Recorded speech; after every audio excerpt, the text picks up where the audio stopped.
Wednesday, September 27, 2023, in the School District Organization. The time is now 7:04. The board has been in executive session since 4:49. Can I have a motion, please, to reopen the public meeting? All in favor? Please stand for the allegiance.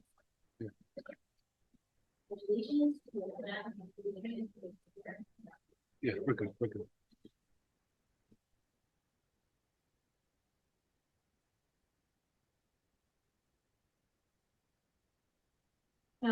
Before officially beginning the president's report, I'd like to say happy birthday to you.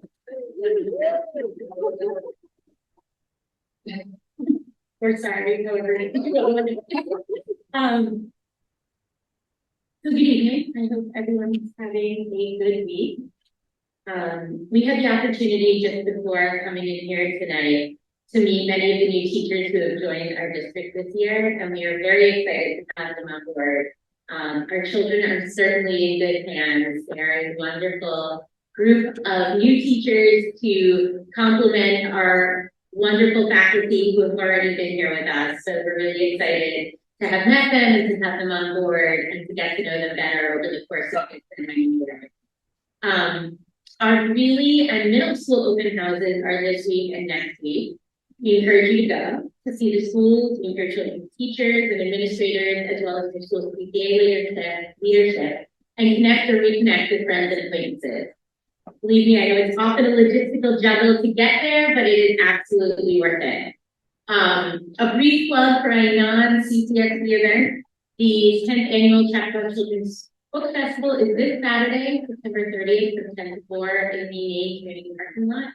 It's always an incredible event. It's one of my favorite days of the year, and the volunteers there every year, and it's really special. So do come and check it out. I know we've talked previous meetings about board office hours, which we're initiating this fall.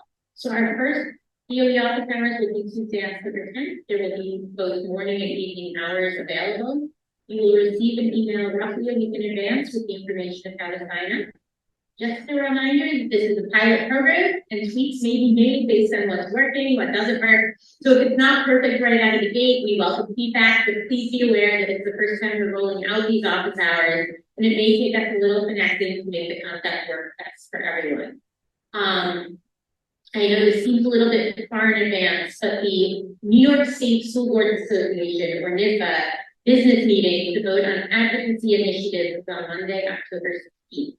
So I'm happy to go and represent the board, and I will email everybody sort of what laundry list of initiatives they are considering this year, but want to make sure that the full board is okay with my being the representative, because Lisa has to register the voting delegate for the meeting.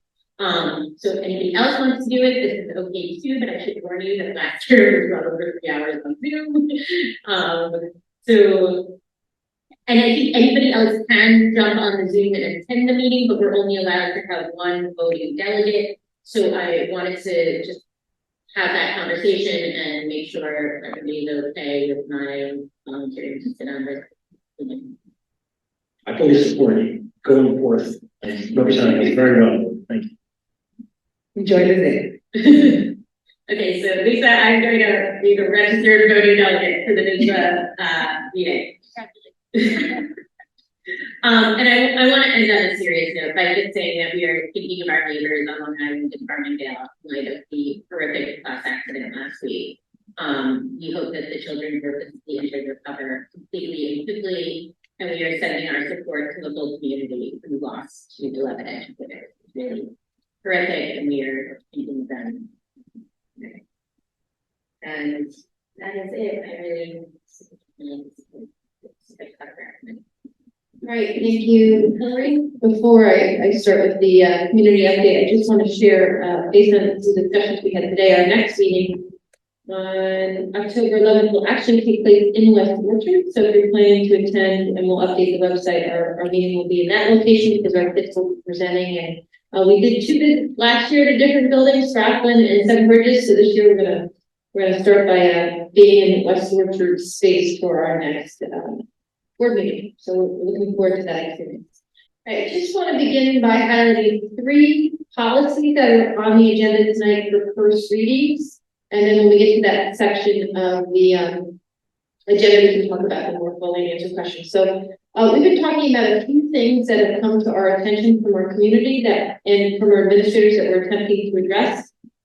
But knowing that these may be policies that people want to provide feedback on, we understand that this may take a longer process than just 2 readings and approval. So the first is an addition to our code of ethics. So we have a number of coaches in our program who don't work for us and have positions in the private industry that are connected to the sport that they're choosing to coach for us. So we're trying to develop a policy that kind of delineates a differentiation between their work outside of school and their work within our school. So our first attempt at doing this is expanding our code of ethics policy to have a very specific language that addresses interscholastic sports. And basically what it says is that when a coach is currently in a season and they're employed by us, they may not solicit players for skill-based sessions at their place of employment or privately. So basically, if you're coaching during the fall, for example, soccer, and outside of here, you're a professional soccer coach, you can't solicit or have kids on your team paying for soccer skills outside of school. We have that policy in place for our faculty. So if you're a math teacher, you can't tutor your math students outside of school for money. So we're trying to expand that in a very specific way for our coaches. But it also says that an independent evaluator will be appointed by the athletic director to assess player performance during the tryout process and support team placement decisions when a coach is employed with an outside organization in the same sport. Because we have a lot of athletes who are on private teams where our coaches also work, so we want to make sure it's as fair as possible. So this is our first attempt at really fleshing out some language here that respects the fact that we love that our coaches are professionals in their field. We think that adds a lot of value, but we also want there to be the same level of separation that we experience in the classroom with our teachers who are also experts in their content area. We also want there, even if our coaches are as impartial as possible, and there's always that perception that they may not be. So we want to make sure that we have a really clear process in place so everyone feels that it's fair. Okay, so our second policy that we're going to talk about deals with student attendance. I don't know, You have to turn it okay, on. so right now we don't really have language around what is our expectation in terms of attending school and then participating in the co-curricular program. So what we're proposing in terms of an addition to this policy, and we looked at multiple policies from other places, and we kind of practiced something that would work for us. Based mainly on that high school schedule, which rotates, that a student who's been absent from school all day may not practice or compete in their sport activity after school. That would include theater, the band, not just their athletic program, but any kind of extracurricular program. So you can't be out from school and then come in to play practice. You can't be out from school and then come in for soccer practice. In order for a student to participate in a given activity on a particular day, a student must attend at least 50% of their classes. So you can't come into school at 2 o'clock when the bell rings at 2:30 and then go to soccer or go to play practice. You got to be here for at least 50% of your day, which is different by student, depending on the building you're in. Same thing with elementary school. You can't come in at 3 and then go to play practice at 3:45. That's not acceptable. You have to be here for 50% of the day. Now, extenuating circumstances will be given special consideration by school administration for student absences that are not due to personal illness or quarantine. So, for example, you have to miss school because you have a college visit or because you have to attend a funeral. Of course, you're going to be able to attend extracurricular activities or just serve administrative provided. So for that, we have consistency. But if you're sick or you're in quarantine, you can't. And these are for excused absences only, and there's a huge list of what those are in our policy that the principals can use to navigate this. It's really to prevent truancy, it's to prevent cutting, and it's to make sure that there is at least some consistency in how we're approaching our attendance policy with regards to extracurricular participation, because right now it's a little bit too loose. And we got this feedback from one of our audits that we needed to have something in place for responding to that. And finally, the last policy deals with transportation. And so okay, so you can go next because you're up actually. Okay, so here what's happening is we have kids who, so in athletics specifically, you have a form and you can list people that can pick you up from the way. But what's happening is that some of these forms have like everybody on it. So like I was looking at one for one player and she had 22 people that could pick her up. And so we got to narrow this down because the coaches can't manage that. And some of our teams have like 100 kids on them. So what we did is we created some guidance that says something to the, what we're trying to do is say, listen, if your parent needs to pick you up, that's fine. We can manage that. You have a caregiver, or like a permanent caregiver, like if you have a nanny or a babysitter that comes on a regular basis, we can manage that. You have a gardener, we can manage that. But what we can't do is we can't have so-and-so's friend's parent pick you up. Unless there's an emergency. There's emergencies happen, we're really flexible. Administrators provide support for coaches when that happens, and we will get kids home the way that they need to if their family's going through a crisis. So this is what it's. Only a child's parent, guardian, or permanent caregiver may transfer a student home from an away event. Under extenuating circumstances, exceptions may be made to this procedure by a district or building level administrator.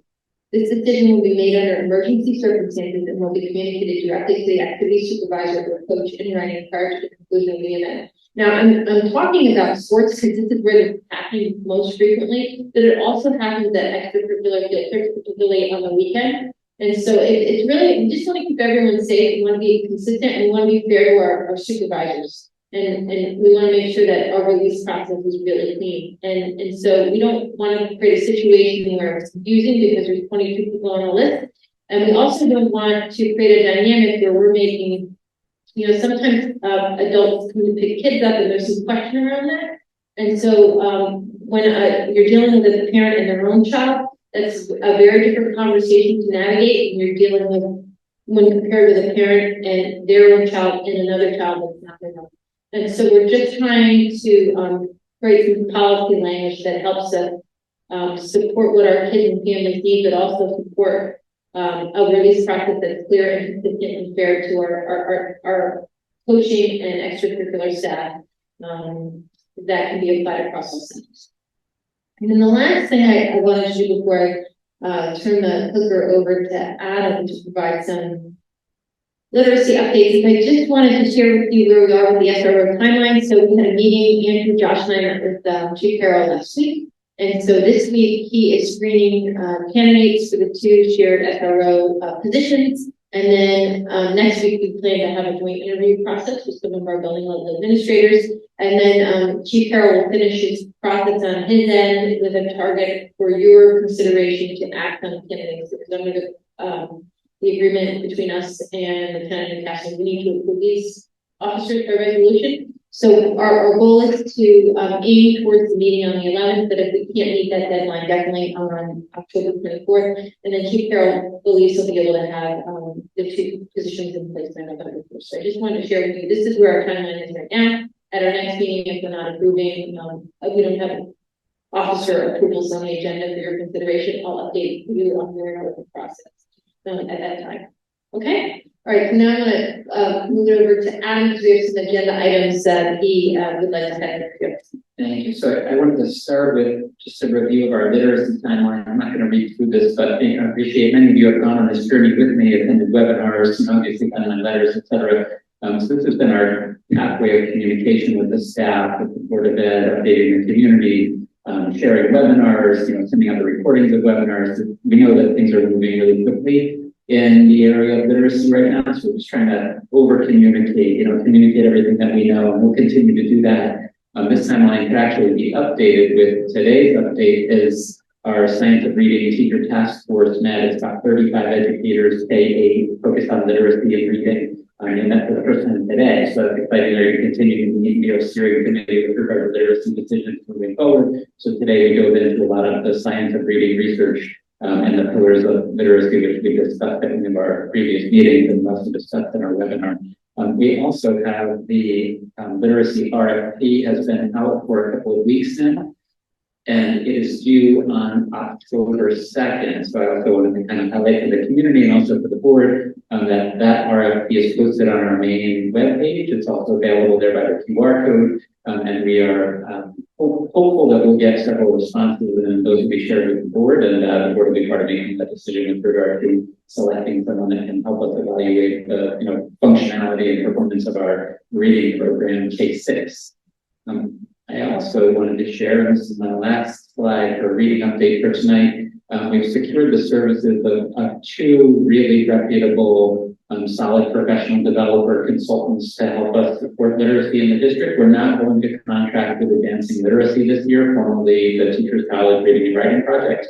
And we're not going to contract with Mossflower, which is Lucy Hawkins LLC. So these are program agnostic professional developers not tied to either of those two programs, but they are experts in literacy professional development. Between Dr. Ackerman and myself and Alyssa, we've worked with both of these consultants here and in other places, in other districts, and we really hold them in high regard. We make sure that they are familiar with our programs, knowledgeable about our programs, within the units of study, but also our other programs that we have on Express, Benchmark, et cetera. So we think that they're going to be able to provide a high level of support as we transition to the new K2 units of study, but also our other programs that we use for literacy. You'll see them on the board agenda. The first one's a little bit easier to find. It's 5.6 because her LLC is her name. The second one is 5.14. Sean Schwartz, her LLC is Educators for Collaborative Literacy. So those are the two agreements that you'll see, for your consideration tonight on the agenda. So I just want to highlight our two open houses, and I know Hillary had also mentioned that they are upcoming. So tomorrow we are opening really up back to our parents, and it'll be interesting. Looking forward to being a part of it as a mom, and we welcome our high school families to the school district. Some of our junior parents have never been in the building before, so this is going to be really exciting moment for us, and we're looking forward to having our ninth grade meeting at 6 o'clock, and then our 7 o'clock open house, and then finally the week after this we'll be concluding with our middle school open house, and that's bifurcated by two different time frames. 5 and 6 is at 5 and 6 grader at 6 p.m. and 7 and 8 grader at 7:30 p.m. And our elementary families already know this, but our middle school and high school parents will also receive a survey from us to get feedback from the communications committee on their experience at open house and some things they'd like us to think about as we plan for next year. So that's one of the areas that the city should be pushing for this year, and our elementary parents already received that, and so we'll be setting it up to really on Friday. And so then, we have a bunch of upcoming events. We have our retreat, our Board of Education retreat on Monday and Tuesday. We have non-sign out on Tuesday, and then we have a required early dismissal drill on the 6th. It's only 15 minutes early, so our kids shouldn't get too excited about that. And then, of course, our next meeting is Columbus Day. Our Board of Education meeting will now be at Westwood Elementary School. And so now I'm going to transition over to Josh, who will start to prepare us for the audit report, and then we'll have the rest. Sure. I'm going to introduce Scott Oley, who would come up from O'Connor Davies. He's a partner who does the external audit of our school district every year, literally starting on June 30th. His team and my team start collecting all of the financials from the previous school year to be reviewed, collected, analyzed, and then a whole bunch of documents start to get produced. And Scott's going to present on their findings and answer any questions tonight. And then in the subsequent board meeting, we'll have all of our final paperwork ready to go. And the board will review the external audit. So I'm going to turn it over to Scott.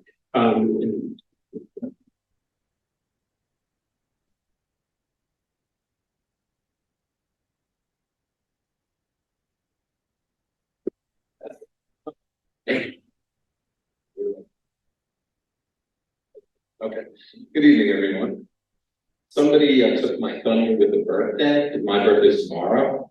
So somebody, congratulations. Good evening. I'm Scott Olry. I'm a partner with the firm of PKF O'Connor, and I'm here tonight to present in summary form, as Dr. said, the results of the audit that we performed on the school district for its fiscal year that ended June 30th. About 2 weeks ago, we went over this with the audit committee in detail, the full audit report. So tonight, I just prepared a very high-level PowerPoint presentation to just get the highlights of what we discussed at that meeting.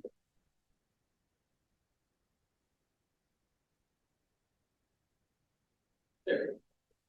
Okay, so as Joshua mentioned, the audit process evolves over a several month period. It actually began, as you can see, back in June, where we do some preliminary audit field work. This is when we come in and we kind of go through and refamiliarize ourselves with your operating systems, your payroll systems, your claims paying systems, and so forth. We get confirmations ready to send out to the banks and the attorneys to the district.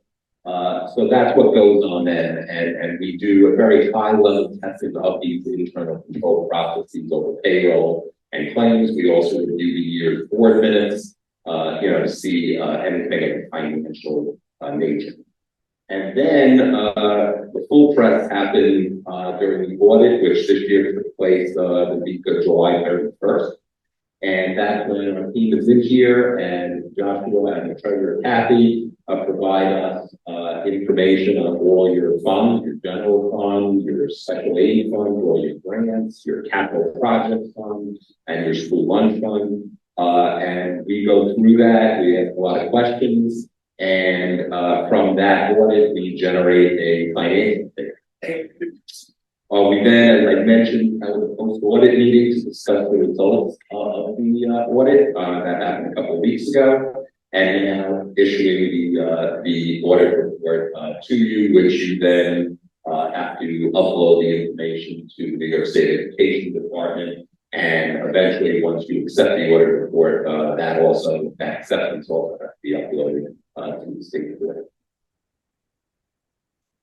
So what we provide you as part of the audit is, and you just received it in the last couple of days, is basically a summary of communications. There are required communications that an auditor must provide their client, and you have that document now. You obviously have the financial statement. And then within that communication letter is also what we refer to as the management letter. Any findings that we had about any deficiencies that we found during the audit in your financial operations are communicated in that letter. So within that summary of communications, the key things within that communication document is a communication of what our responsibilities are as your external auditor. And the primary thing is the first bullet, which is forming and expressing an opinion on the financial statement. The auditor's opinion appears at the beginning of the audit report right after the table of contents. It's the only thing that really belongs to us. The rest of the financial statement belongs to you. And the opinion we issued is with someone's unmodified or a clean opinion, which is the highest form of assurance that an auditor can provide their client. An audit really is directed to only obtain reasonable assurance that the financial statements are free from material misstatement, not absolute assurance. Of course, there's very few things that you can get absolute assurance on in this world. So we perform tests and procedures to make sure that we're comfortable with the numbers that have been put together. Obviously, during the audit, we are required under audit standards to be skeptical, to ask a lot of questions, even if we know what the answer is, just to see what the answer that comes back to us. Your audit is conducted in accordance with auditing standards that are generally accepted in the United States of America, also known as the gas audit. And we're happy to report that we did not come across any material errors or any fraudulent financial reporting or any misappropriation of assets. and nor were there too many discussions that we had, any instances or suspicion of fraud that we.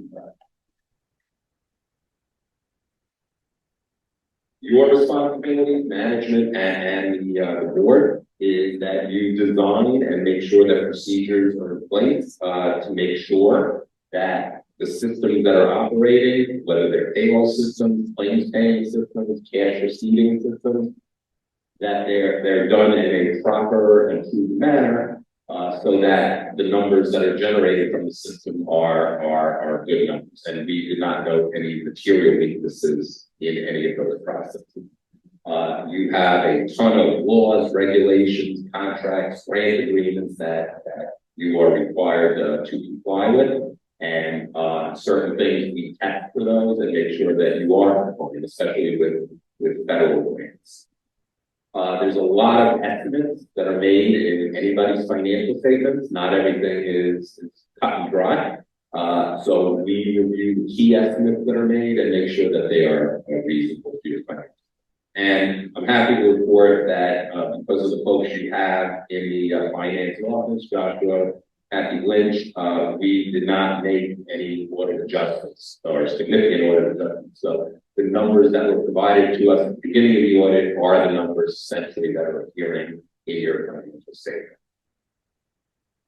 Also happy to report we did not have any disagreements through this multi-month process with management, fully cooperative, and we got all the answers that we needed. There's nothing that is going to resolve at this point.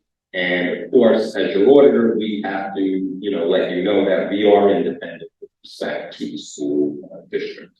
Much like you were just talking about with the coaches and everything working outside, we also can't have any conflicts.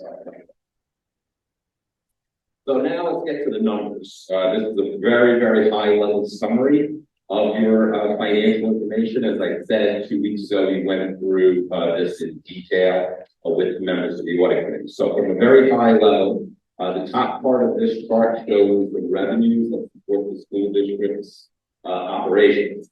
The primary revenue source in Westchester County is the levy of property taxes.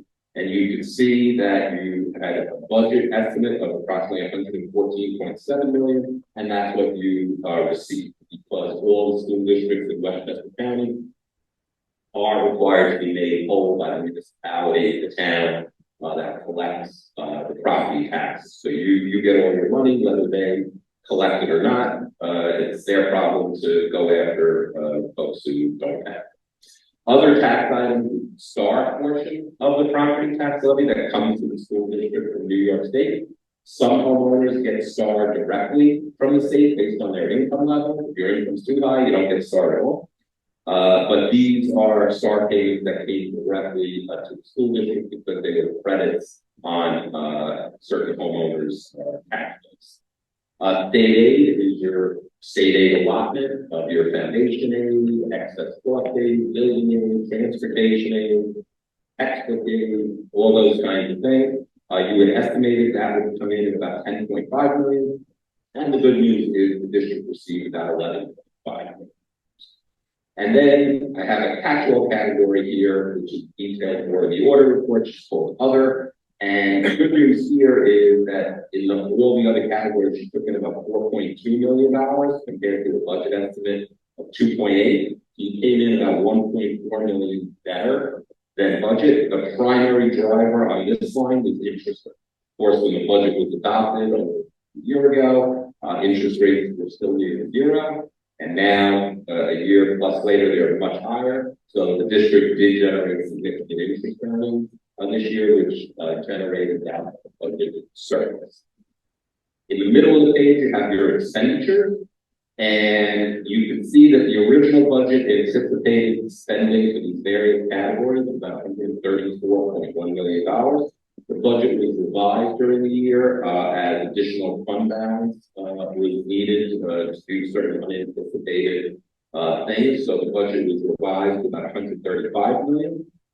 And as you can see, the district spent approximately $130.7 million or $4.2 million less than the budget. So there were savings derived in various categories, in certain instructional categories, and in certain benefit categories. So overall, you say you got 4.2 million, which is, about 3% of the overall budget. So when you come to the bottom of this page, in the first two columns, the original budget showed approximately $4.3 million that you intended to use fund balance to cover. So you had appropriated approximately $3.5 million to balance the budget. So you provided tax relief to the residents for the 22-23 year by using or planned use of your savings account to help offset, potential additional property tax increases. That number was revised in the second column to about 5.4 million. That's some additional money had to be anticipated to be pulled out of fund balance to balance and keep your spending plan in balance. But the good news is in the third column, your actual results didn't actually result in you using any fund balance, but actually adding 1.4 million to your total fund balance. So compared to the second column where you anticipated depleting fund balance by 5.4 million, not only did you not deplete it, but you actually added 1.4 million to your fund balance. So that's why you have the last column on that line, what you call a budget surplus of about $6.8 million. And on the next slide, I will show you where some of this money is going. So you started the year in the third column with approximately 15.3 million in fund balance, if you want to call it your savings account.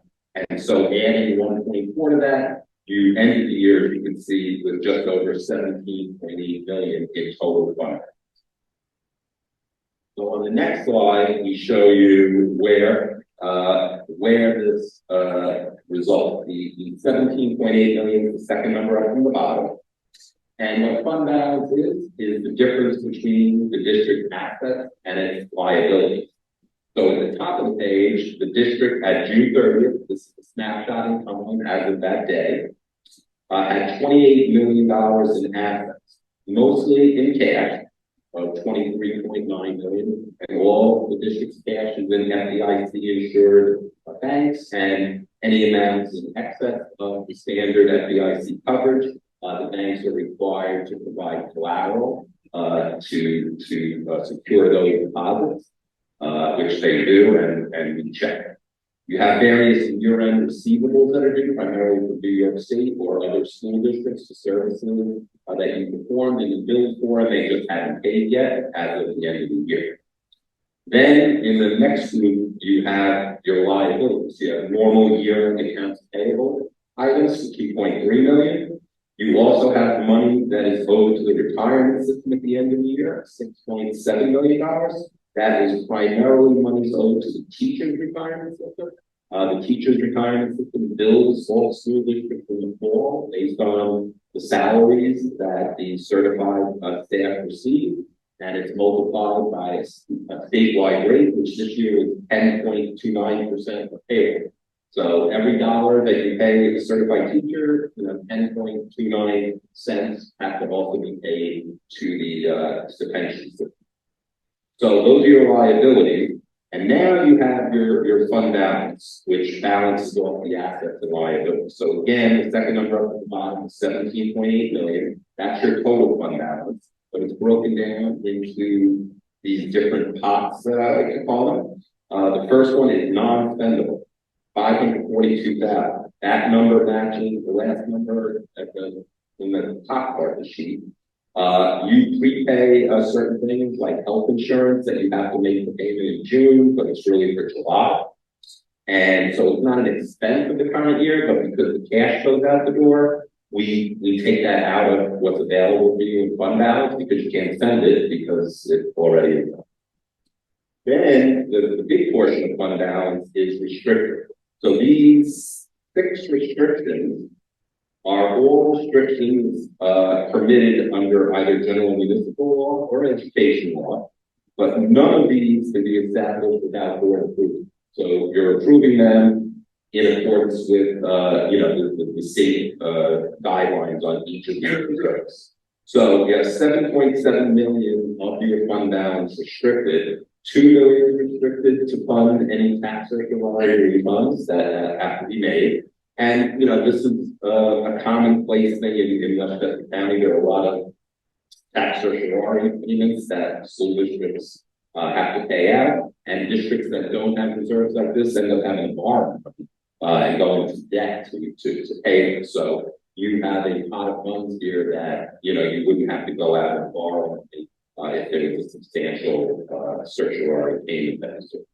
The next one is employee benefit accrued liability. This is unused vacation and sick time that would be owed to district employees as of June 30th, so about $1.8 million. Then you set aside about $1.5 million for the employees retirement system. That money there in case, the stock market tanks and the retirement system has to raise everybody's contribution rate to keep the pension system funded by the state. So that money can only be used for that purpose. You've also set aside $955,000 for future capital projects. The voters approved setting up what we call a capital reserve. And so this money goes in there. And this one is a very restricted reserve. It's a little different than the other ones. The only way money can come out of this is through voter approval. So even the board just can't decide to take money out of here. It has to be through voter approval.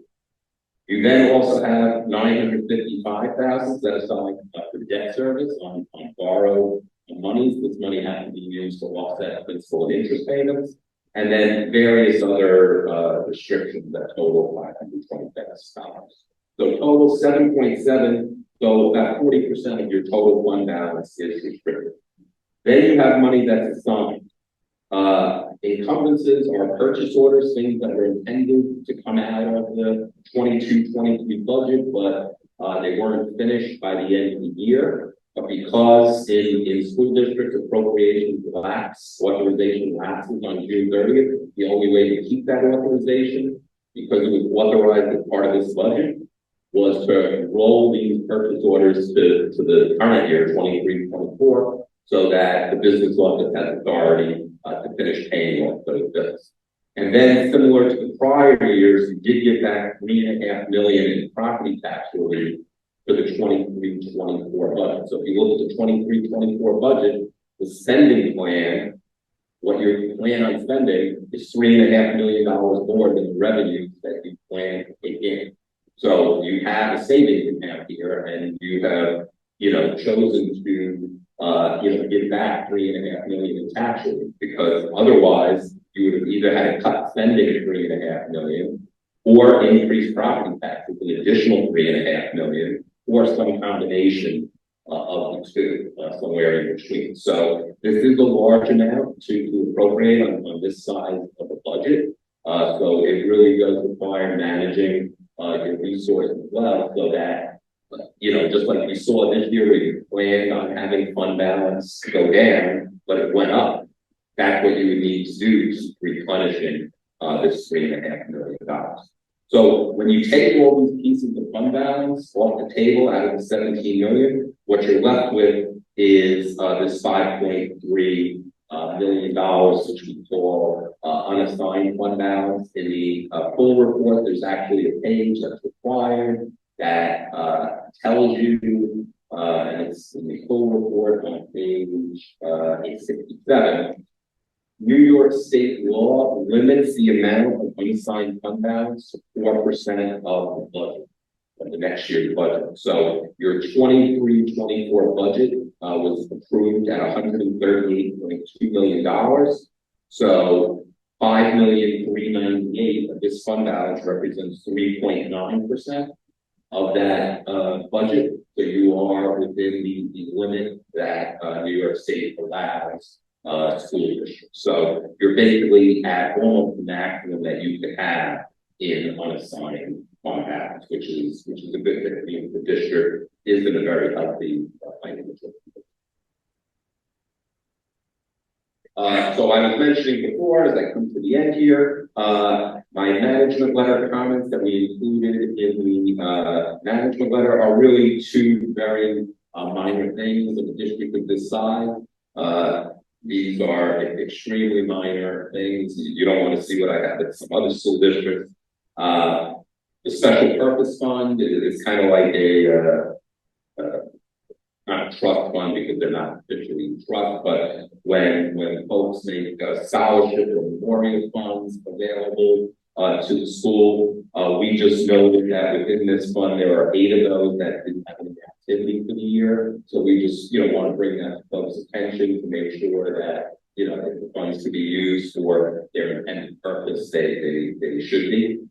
And then one thing for a bid procurement. One of the vendors that built the school district for certain field maintenance services at an hourly rate for certain of their employees at $21.16, and the bid itself, when they submitted their proposal, was $20.32. So it was slightly over that. So those are really the only comments that we had, and we should be very proud of them.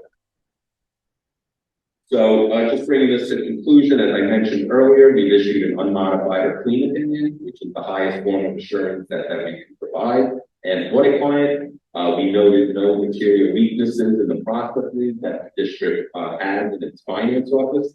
You have obviously a very high, bond rating, which, is obviously my understanding you'll be going out to bond for a significant capital project shortly.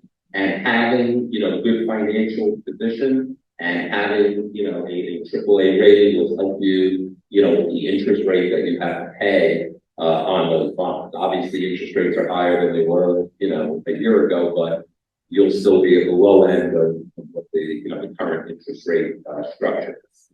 Again, I mentioned about the appropriated fund balance. It is a large amount to use here, given the size of the budget. It's approximately 2.5% of your budget. So if you think about it, if that went away and you didn't have it anymore, if you always try to stay within, the tax cap of, 2%, this would be an additional 2.5% that you would have to replace with fund balance and get it from property taxes or spending. So, it is something to pay attention to.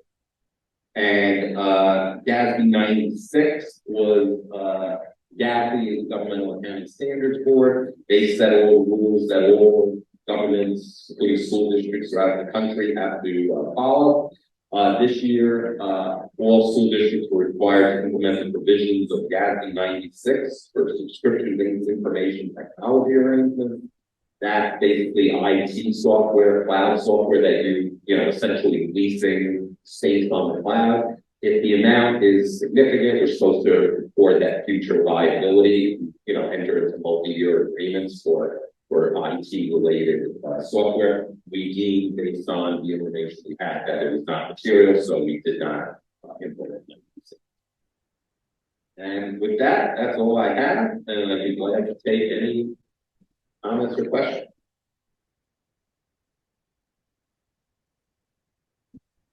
We had an extensive meeting.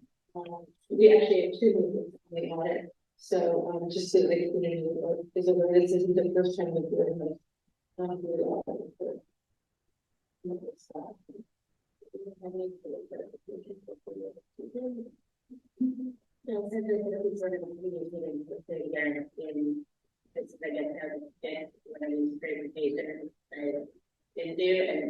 this is very helpful. So thank you very much. Yeah, well, just on behalf of the audit committee, Scott, I want to thank you for your thoroughness, your comprehensiveness, and as Hillary was saying, I was going to say the same thing. Like I think we all can say we learned a lot during the process, and your ability to translate this into language that we can all follow and make sure that we're holding the district to the right standards with everything with how we do with our costs. It's just really helpful. So thank you so much for your and the work of the teams. Thank you. Thank you to Josh and Kathleen. It's really undertaking to support all staff needs during the analysis. Somebody has to be here. Thank you very much. You're welcome. Have a good evening. And that is the end of the superintendent's part of the agenda and our audit reports.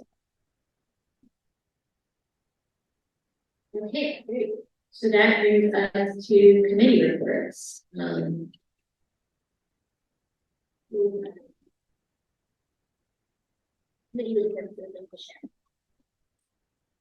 so let's see, you want to start? Sure. We had our first meeting of the wellness committee this year.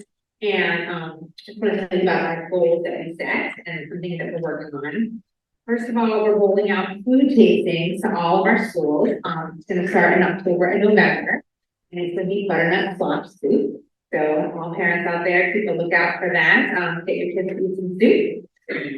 Also, to all the elementary school parents in the community, an email went out last night, explaining to them that if they choose to, they can limit, their child's access to treats or snacks, if they would like to. And the way they do that is by, emailing our food services department, and they can go in and control, how many special treats their children have, if they would like to. And our third thing is that in general, we're going to be reviewing our mental health curriculum for all of our levels of the district, and looking exactly to see. Okay. So, last Thursday, we had our initial green committee meeting, and Adam started off by putting us through a rigorous icebreaker.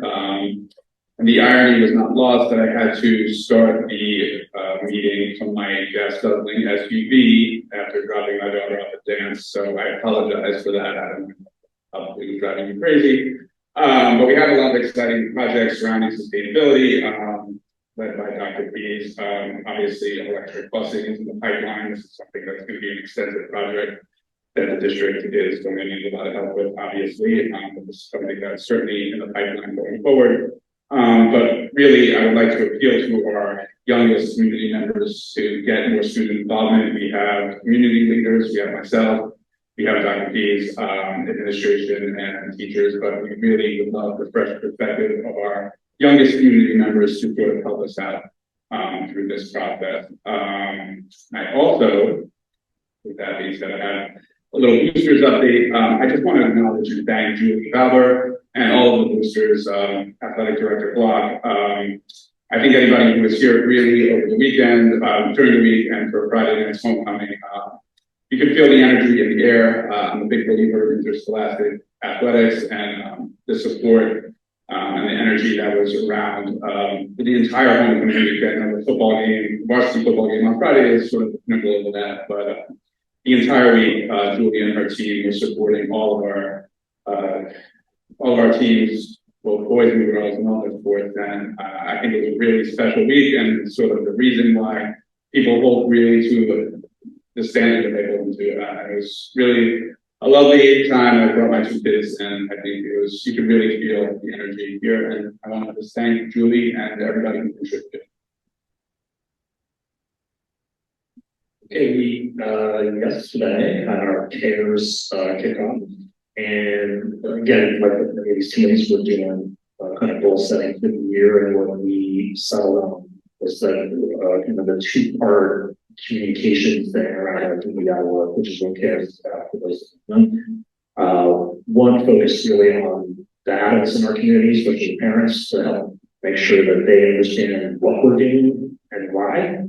And then from a student perspective, making sure that we're communicating with them to make sure they can answer the question about why they're important. The reason to do this work is to try to make sure that there's a voice that belongs for everybody in the community. So we're going to try to see if we can make progress with those two goals over the course of the year, and we'll see what happens with that going forward.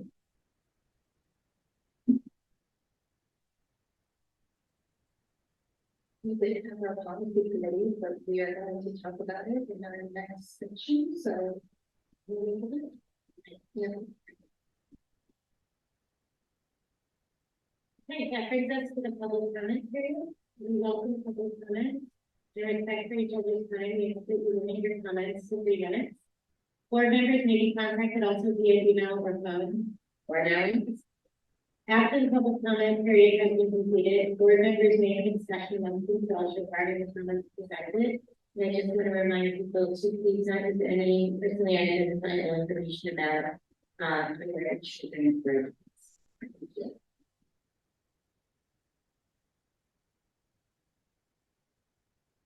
Okay, Okay, so we know public comment.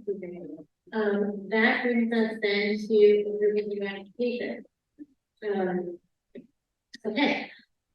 Can I have a motion, please? Let's just start with 3.1, which is the minutes of the September 13th, 2023 meeting. 3.1. Question? All in favor? Can I have a motion for 3.2, which is the first reading of the Code of Ethics Policy 37?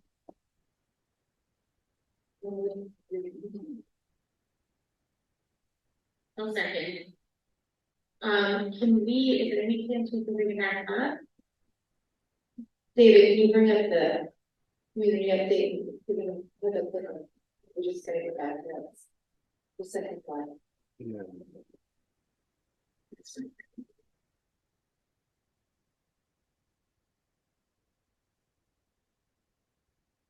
So Dr. Ackerman went through sort of the thought process behind why the policy committee is recommending these modifications. Do either you want to speak to as coming up? What? And then we can talk about specific language and people questions if there's anything else you guys want to add. Yeah, so there's really two parts to it, which I think Dr. Ackerman summarized. And it's really about making sure we have a level playing field for young people who want to participate in sports, where there's no pressure to feel like one must kind of play by the rules of the person who may have some other business interests going on at the same time. And we don't even want the perception of that to be out there. And again, we hold our teachers to the standard academically, so why wouldn't we take the same approach when it comes to extracurricular as well? I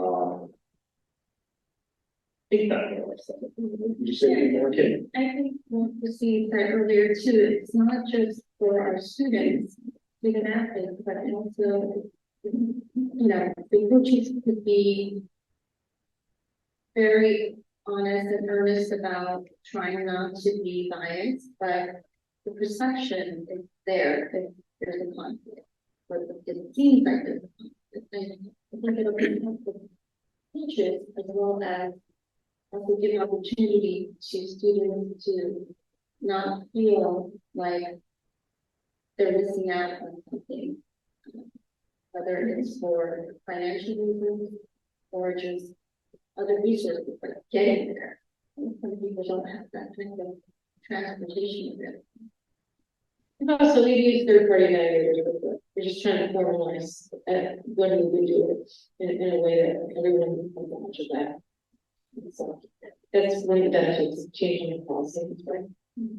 So the change makes a lot of sense. Maybe the only question I had looking at it was whether it made sense that it may overcomplicate things, but whether it made sense to extend the time frame encompassed by this by more than just the current season. That like, if not obviously for the part in house is going to do for that season, but if a coach had currently was in a place outside employment or also maybe had been in the previous year. Like, the only thing I wonder is if as we're thinking about this, if a student had played privately with the coach the year before, should this also be triggered or that was my only thought looking at it. I think the changes make a lot of sense, and again, this may make it more complicated than it's necessary.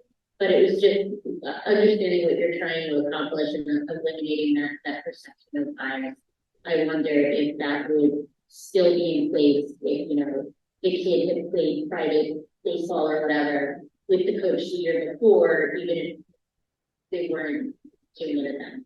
So Is what you're asking that because right now it's saying during the season is when it's prohibited from taking the private lessons or whatever. But your question is if the season ends and then they want to do it in the coming months before or after, you're saying you should say that they cannot do that they have to, that it can't just be during the season, it can't be at all. or that if it's or if it's before or after, maybe the other part of it is still in play, where there's a private, an outside observer, or, yeah, it just, I understand that from a practical perspective, it probably makes the most sense to limit it to the season, but from what we're trying to accomplish perspective, I wonder if it needs to have a longer, like, catchment time. Are you talking about having a third party evaluator? I think so, because I don't think we can tell somebody that they couldn't have previously, offered private coaching services and then they could never coach here. That seems unfair. But I think that if somebody was running like a private clinic, maybe yes, we should have A third party evaluator. So because I just want to be, what's not on here is like the other language of this policy. So like for faculty, for instance, you can't tutor someone on a caseload, like the following year, if you're not on a case, you can tutor. So in this case, I'd like to sort of do the same. So I think what you're saying, what I'm hearing you say, it's not about sports tutoring outside of school. It's more about having a third party evaluator if there's an issue there that exists prior to the tryout process. So the policy committee can bring that back and talk about that. that's what I'm trying to say. It's something that, Bobby was playing baseball with his coach for 3 years before you win a team, and you get a piece now, you sort of need Well, also, Hillary, it works both ways too. Perhaps the business relationship and was fractured and ended not well, so we can be the third party there now to protect that child. And Sure. management that way too. Yeah. Jane and I have actually talked about, and it's not in this policy, like whenever we have a tryout process where there's stuff, it might make sense to always have a third party evaluator. So we can talk about that also. Because a lot of our staff can do that. They're not coaching, but they can be third party evaluators for us. So we can talk about that when we come back and then policy. Maybe I can have Jane in for that conversation too.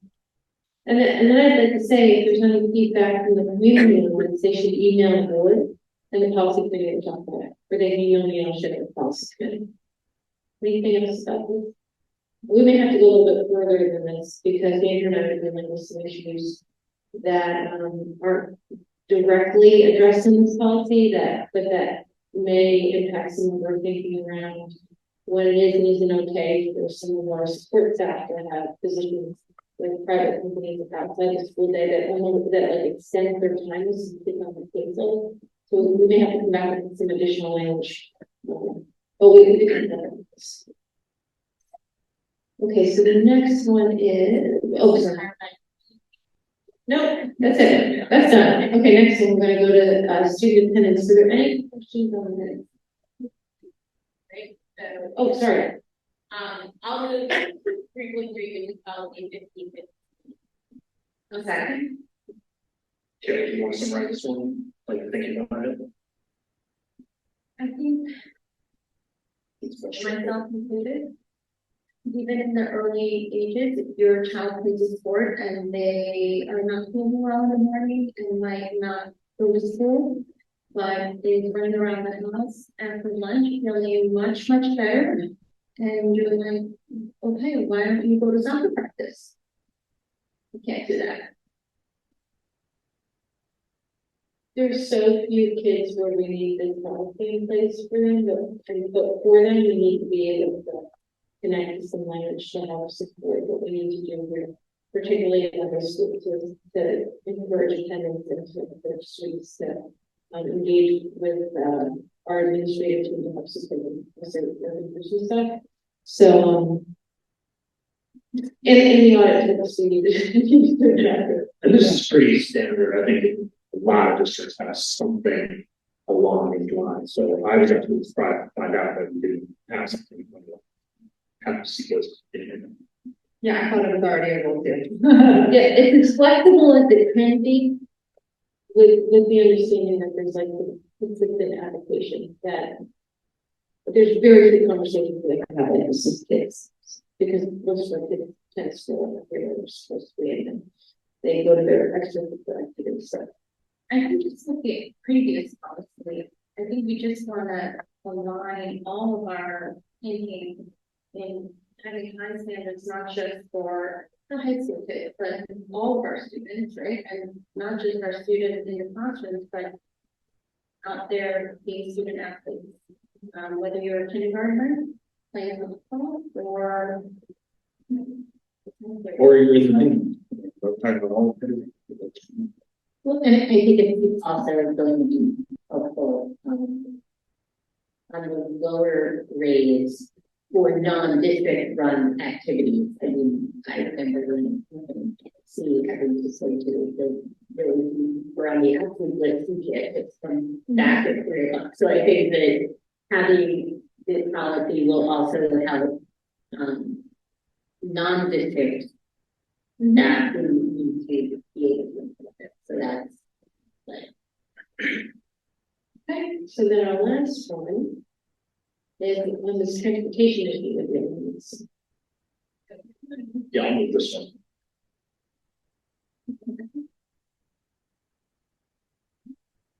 I think this one we might need to have a little bit more latitude for seeing the 22 number seems egregious, but you know, the families with 2 working parents and no caregiver, I would like to see just sort of an addendum for some, maybe, you know, one of their friends' parents be able to drive and have 1 or 2 on the list. I just feel like this one, you might run into issues where kids then aren't going to participate because they can't get to the front. yeah, right? Because you're thinking more the lower, right? Like if you can't pick up your child in elementary. No, I mean, even high school age, when I got it. Okay, so it's a different system where the bus takes them there, and then they can't just, they can be released, but if you have so many names up there. Yeah, I'm just cannot- asking for an extra 1 or 2 lines. Right, no, I see A what you're teenage parent, there are times when, you know, 2 parents are just not available. right. No, but I think that if it was another permanent person, that it's not 22 people, but if it's, right, no, if it's Teenage parents is. right, it's named as the alternate to you the same way that a nanny might be, I right? wouldn't want to see somebody not participate because You're saying that this is like a permanent caregiver as part of the senior center. Like if 2 parents decide that every other week they're doing it, yes. is their carpool driver considered a permanent caregiver in that? Okay, just so we're all talking about the same thing. This is, we have buses that take kids to and from events.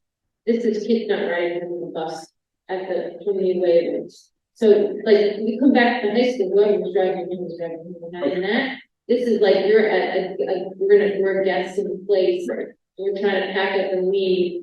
Parents are picking up their kids. So I just, so that's what we're talking about here, just so I just want to make sure we're all talking about the same thing. The other thing we talked about is the policy committee that is just doesn't happen often, but sometimes it happens, is that, you know, parents can pick kids up and there's an intervention that needs to take place in that between, our staff and the parent. Because there's some question about the safety associated with getting kids home. And so, that conversation, not in our space, in another community, is challenging enough when you have that child and their parent. You have another child that's not their own, that's supposed to be taking them home in that dynamic.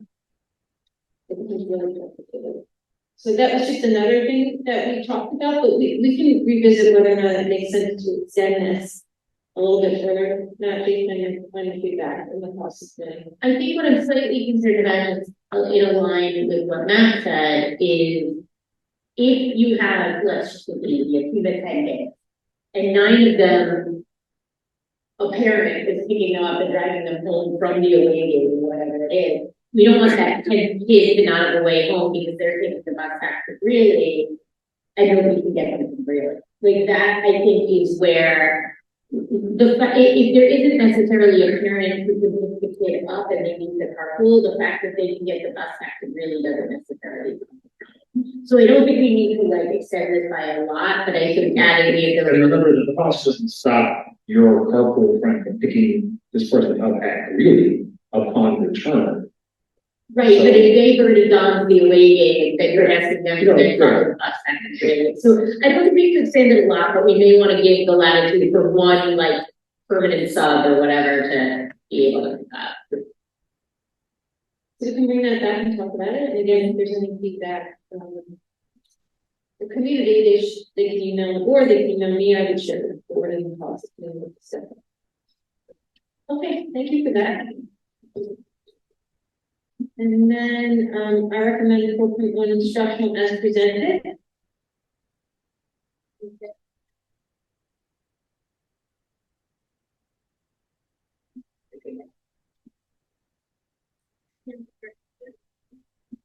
Can I just ask what the role of a mentor is officially? Jamie? Last year, we piloted a mentor program where we had faculty mentors, faculty mentor students. And it was an amazing program for some of our kids who really need a trusted adult in their life to help them be successful at school and make school a safe and healthy place for them. So we're repeating it this year. Many of the mentors who are on the list to be approved tonight are continuing the students they had last year, and then some of them are going to be having mentees for the first time. So it's really a nice program that helps kids just have a trusted adult in our school.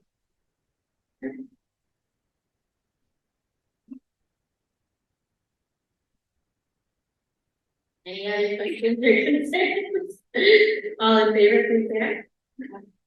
I present 4.29 instructional consideration. I move that we accept 4.2 as presented. Second, any questions? All in favor, please say aye. Okay, that brings us to all right. Consent agenda. The use of the consent agenda permits the Board of Education to make more effective use of time by adopting a single motion to cover those relatively routine matters which are included. Any member of the board who wishes to discuss individually a particular piece of business on the consent agenda may so indicate, and then item will be considered and voted on separately. Thus, serving the right of all board members to be heard on any issue. So as a starting point, tonight's consent agenda is items 5.1 through 5.14. Is there anything that any board member would like to remove from the consent agenda? Can I have a motion, please, for item 1.1? Second. Are there any questions or discussion on anything on the I just noticed 5.7. Is it a problem? Yes.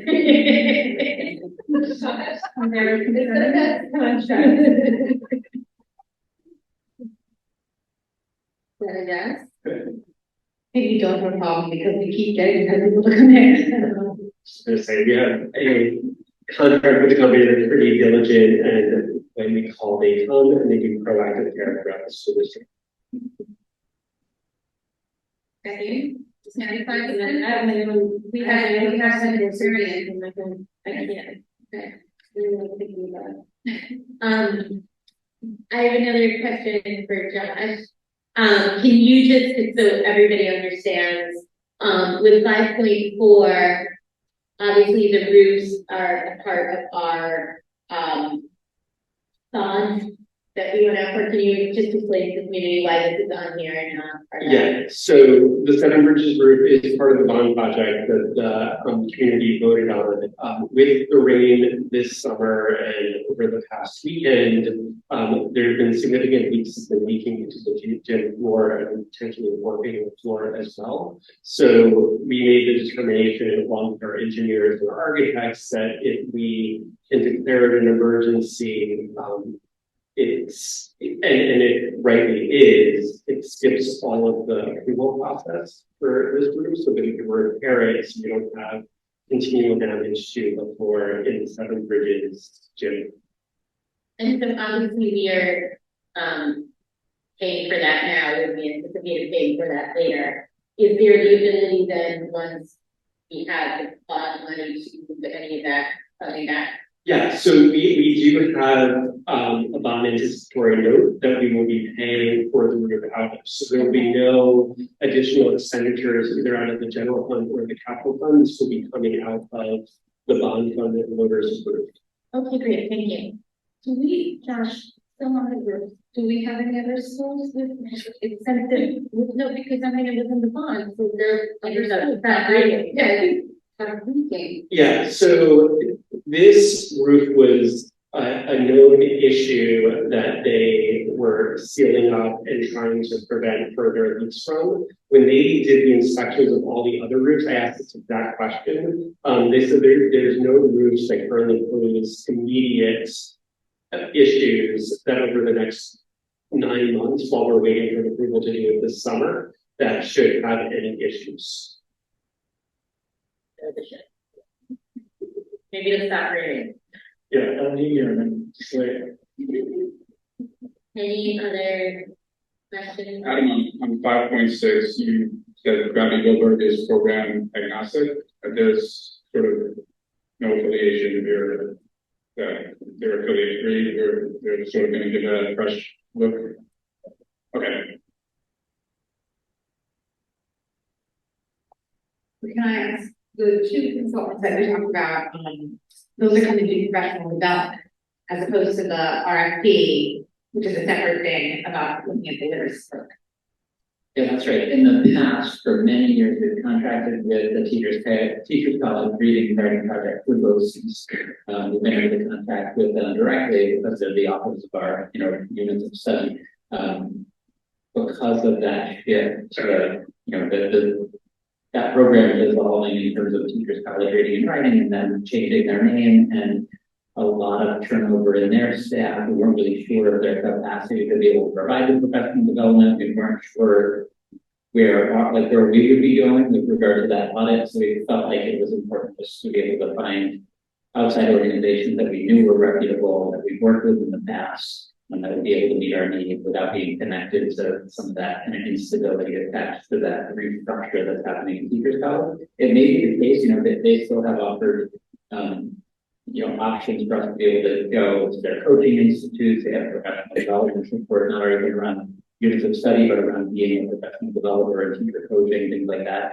They still have principal workshops that we can access. But in terms of the kind of day in, day out professional development support, we're going to go with some other options that we think will be, provide a really good level of support, and that we are fairly assured that we're going to have like a high level of service and consistent over time. As opposed to some of the instability that's happening in these other organizations. Do we expect either or both of those individuals to potentially respond to the RFP as in that other role? Yeah, no, it's a little bit of a different niche. We're thinking more, the RFP is really likely more of a offers for potentially a professor or somebody that does program evaluation. A little bit different than somebody that has kind of come out of, usually professional developers have come out of a teaching background as opposed to like an academic environment. In terms of like a college academic, research based thing. So like program evaluation, although there's some overlap, sometimes you really see a different group that has the kind of data-driven program evaluation, curriculum review process. You usually end up with folks that have some experience with research, professors, things like that, as opposed to practitioners that can be like experts in classroom with the teachers. Okay,